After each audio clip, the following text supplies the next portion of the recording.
qui dit finale de la Coupe Stanley dit Combine de la Ligue nationale avec les meilleurs espoirs à Buffalo, destination exotique s'il en est une. Pas un meeting de dirigeants qui aurait lieu là, certains. Nicolas Cloutier et Anthony Martineau y seront pour le compte de TVA Sport au cours des prochaines semaines. Ça va, Nico? Ça va bien, toi? Excellent. Très bien, merci. Alors, les gens ne semblent pas comprendre à quel point le Combine de la Ligue nationale revêt une importance capitale. Je pense que les gens comprennent pourquoi il y a des tests médicaux qui sont menés. Les gens comprennent pourquoi on mène des entrevues avec les joueurs. Mais les tests physiques font l'objet d'un gros malentendu parce qu'on se dit, écoute, le hockey, ça se joue sur la patinoire, pas dans le gymnase. Les équipes, Jean-Charles, se foutent éperdument des pointages, des résultats du Combine. Donc, si tu finis dans les dernières catégories au Combine, on s'en fout, ça n'aura aucune incidence sur ton rang au repêchage.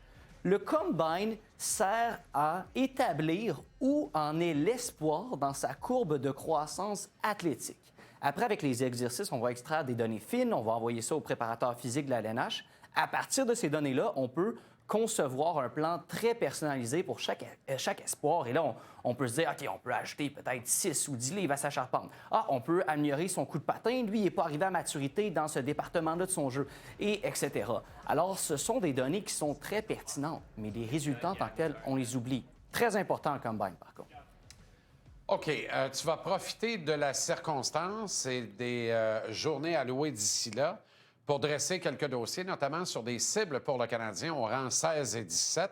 Je te le dis, là, c'est un peu une perte de temps là, parce qu'on va échanger ces deux choix-là, mais en tout cas, on commence avec... Les deux au moins, on s'entend là-dessus? Ah oui, les deux, let's go. OK, les deux. On commence avec Keyshawn Aitchison. Un défenseur gaucher. J'en ai fait sursauter plus d'un en présentant ce profil-là parce que la première chose que les partisans m'ont dit, c'est pas encore un défenseur gaucher. Par contre, pas n'importe lequel. Ça, c'est tout un spécimen, Jean-Charles. 26 buts à ton année de repêchage dans la Ligue de l'Ontario, c'est un méchant exploit, c'est assez rare, mais pas seulement ça. Un défenseur qui marque 26 buts et qui frappe comme un camion. Et ce n'est pas exagéré de dire ça. J'ai préparé une séquence pour vous le montrer. Alors, ce qu'on va voir, c'est Keyshawn cache Aitchison. Et regardez, il va pulvériser l'adversaire le long des rampes. Et il va les bottines vont suivre les babines parce que, bon, il va infliger une autre correction à un autre joueur de l'équipe adverse. Jean-Charles, le CH, comme tu le sais bien, vient de se faire molester par les Capitals de Washington au premier tour des séries. Au-delà d'une position, là, ce qu'on veut rechercher chez le CH, c'est un joueur avec une forte personnalité, un joueur avec du mordant, qui peut jouer avec un edge, qui peut jouer dur. Ça, c'est Keyshawn Aitchison. Est-ce que je vous vends un joueur qui est parfait? Non. Mais Aitchison essaie de trop en faire, essaie de gagner chacune de ses présences, parfois sur la patinoire, donc peut prendre des décisions erratiques. Mais Colin, tu vois, le potentiel est là, puis on a quelque chose de spécial. T'sais, on a la licorne à l'attaque qui est Florian Jacquet. Lui, c'est peut-être la licorne à la défense. OK, un autre nom qui un autre nom qui retient l'attention, ça m'a tenté, là. Vas-y. Sur Aitchison, non. Jeu de pied questionnable. Tu trouves? Le niveau, la vitesse de la Ligue nationale, ça m'inquiéterait beaucoup, beaucoup, beaucoup. Le reste, la toughness, c'est là, mais... Ah, d'accord. Carter Bear. Carter Bear. Là, Là, je t'intéresse? là, bien, on n'aura pas de choix. À moins Si on a un recule choix? peu. À moins qu'on recule un peu. Si on a un choix? Ouais. Carter Bear, écoute, en premier lieu, ce qui est intéressant, c'est qu'il n'est même pas supposé glisser au rang de CH. Mais bon, il a subi une blessure au talon d'Achille en toute fin de saison, avant les séries éliminatoires de la WHL. Et les blessures qui concernent le tendon, Jean-Charles, ne sont jamais à Ça prendre inquiète les équipes. à la légère. Surtout quand... Ça veut pas dire... Il est déjà en train de recommencer à patiner, c'est pas la catastrophe non plus, mais c'est parce que quand tu hésites entre deux espoirs que tu aimes beaucoup, bon, t'en as un que tu aimes beaucoup, puis t'en as un autre qui s'est blessé au tendon, bien, tu vas choisir l'autre espoir. C'est pour ça que Carter Bear, malgré ses grandes qualités, écoute, toujours le nez dans la cuisine, des qualités qui se transposent tellement bien dans la Ligue nationale de hockey. On le compare à... Son DG l'a comparé lors de ma conversation à Brad Marchand et à Brendan Gallagher. Mais on parle d'un Brad Marchand, Gallagher de 6 pieds. Là. Alors, ça devient très intéressant. Et vous allez le voir dans les faits saillants qu'on va montrer. Il est jamais trop loin de la cuisine. Il se salit le nez quand il marque des buts. Un joueur avec un très fort caractère.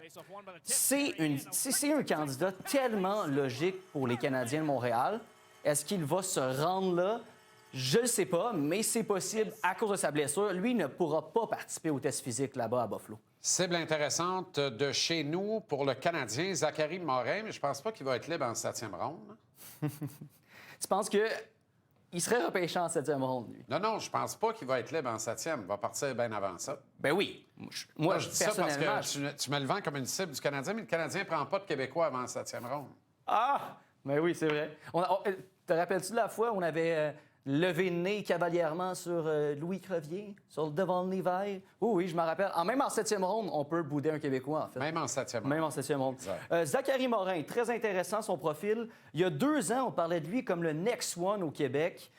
Empilait les points dans un programme très prestigieux à Detroit qui est Little Caesars.